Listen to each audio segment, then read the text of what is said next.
I think there was no some grand expression of love or this and that. It was just a taken for granted relationship. It's taken for granted that we are of paramount importance to her.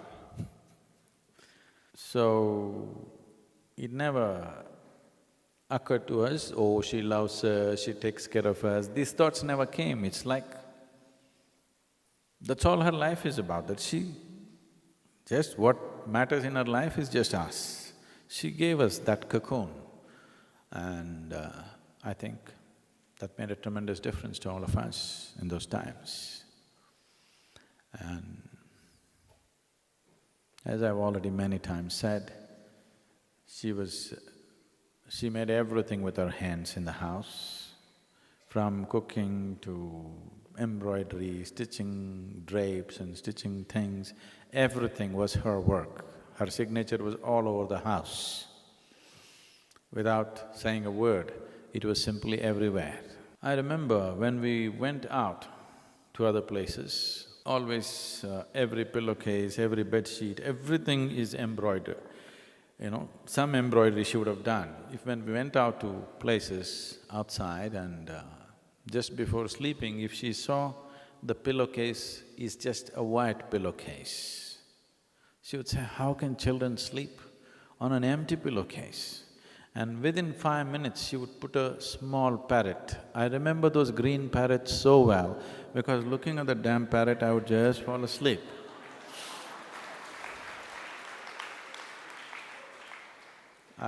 Those parrots are sticking in my head so strong. Or a little 5-petaled flower, which used to be, those… I don't know what… I've forgotten all those names. They used to be anchor threads, anchor brand threads, which used to come like this in a… If you stitch them, let's say it's pink in one place, in another place it'll be reddish, when you stitch it, it'll come… I'm sure even now those things should be there, but I'm not seen them in a long time. So I'm just looking at that 5-petaled flower and just dozing off. And it's largely pink, 3 petals are pink, 2 petals are slightly reddish, and my mind is just thinking, why the hell is it like this? Why? I remember this thing so well. I'm talking when I'm like 4 or 5 years of age. I'm just thinking, why is it those 2 petals together have come red and the other 3 have come pink? I've seen that thread, I've done all kinds of things. When I look at the patterns in the thread, it shouldn't be coming so close together, my mind is… So, all these little things, cooking enslaved us. It doesn't matter where we went, even if we were taken to a wedding or a party or whatever, we pretend to eat there and come home and eat well. Because there was no replacement for her cooking, it was like that. I don't know, it was not like a very active, loving relationship. It was just there all the time. You couldn't think of life without her, that's all. It's just there, all the time there, never not being there. I think today, for economic reasons, women have chosen to step out of their homes.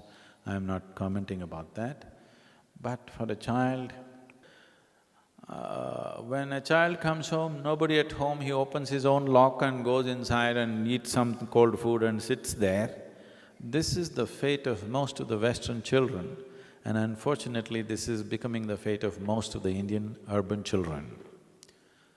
Just that thing, when you come home, she takes your bag and she asks you what happened, and you want to run inside with your shoes on and she pulls out your shoes.